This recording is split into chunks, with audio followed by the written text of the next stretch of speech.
Yet love is way too much to give us lesser things. Hi everyone, welcome back to my channel, and it's me Harrison. And sa mga hindi pa nakasubscribe, please subscribe now and don't forget to click the tiny bell so that if I have a new video, you will be notified. And guys, kung ano yung nakikita nyo ngayon guys is nandito po kami sa Jordan River and they call it Qasr el Yahud. Qasr el Yahud, or they call it in Hebrew Castle of the Jews, is the official name of the baptism site in the Jordan River Valley in the West Bank. The site and facilities under Israeli occupation are administered by the Israel Civil Administration and the Israeli Ministry of Tourism as a part of a national park.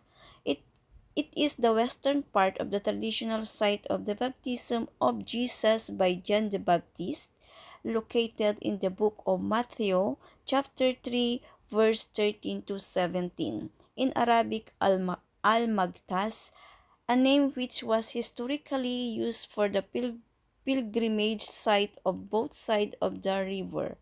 It is also traditionally considered to be the place where the Israelites crossed the river Jordan and the prophet Elijah ascended to heaven.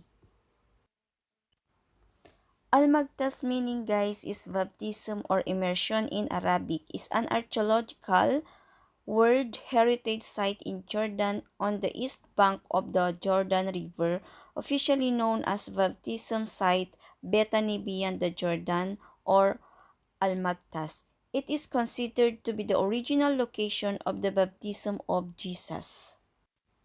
Jordan River, or the River Jordan, is a 251-kilometer long river in the Middle East that flows roughly north to the south through the Sea of Galilee and on to the Dead Sea.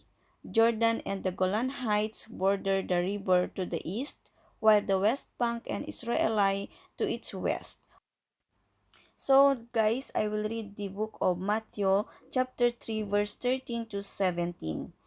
The baptism of Jesus. Then Jesus came from Galilee to John at the Jordan to be baptized by him. John would have prevented him, saying, I need to be baptized by you, and do you come to me? But Jesus answered him, Let it be so now, for it is proper for us in this way to fulfill all righteousness. Then he consented. And when Jesus had been baptized, just as he came up from the water, suddenly the heavens were opened to him, and he saw the Spirit of God descending like a dove and alighting on him. And a voice from heaven said, This is my Son, the Beloved, with whom I am well pleased. So yan guys, yan yung konting kaalaman na binasa ko sa Google about this Jordan River, a very important place for the Christian, sa mga nagpapabaptize, and sa mga ibang lahi. Ang dami pong nagpupunta dyan guys. Ang dami po nila, iba't ibang lahi, galing po sa iba't ibang lugar ng mundo. At ito guys, kung nakikita nyo, yung sa kabila is part na po ng Jordan. And may lubid po yan sa gitna ng river. Kung nagtataka kayo guys, kung bakit kulay brown po yung tubig, dahil po dyan ay may halong putik, kaya kulay brown po siya.